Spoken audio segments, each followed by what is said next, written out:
Alright, so in Google Sheets, data, pivot table.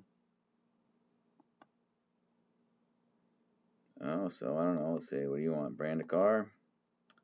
Brand a car. Cool. There you go. You want to break it out, people with hair colors? Sweet. Boom. There you go. Okay.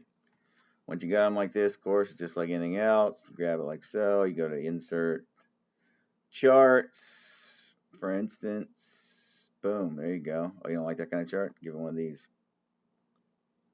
Give it one of those. I mean, bam. Or bam. Or what have you. Okay. There's not a whole lot to these pivot tables. They're pretty straightforward. Now,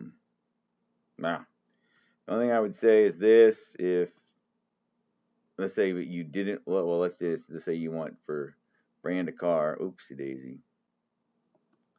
You don't brand a car, but you want it for just the blondes. You want it for just blondes.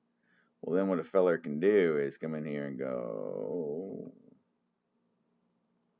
to filters, and you can filter it by hair color, for instance, and you can have just the blondes. There you go. Okay.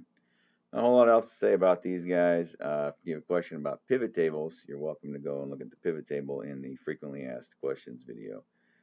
Sorry about histograms. There's one in there about how to do them in Excel or in Google Sheets rather.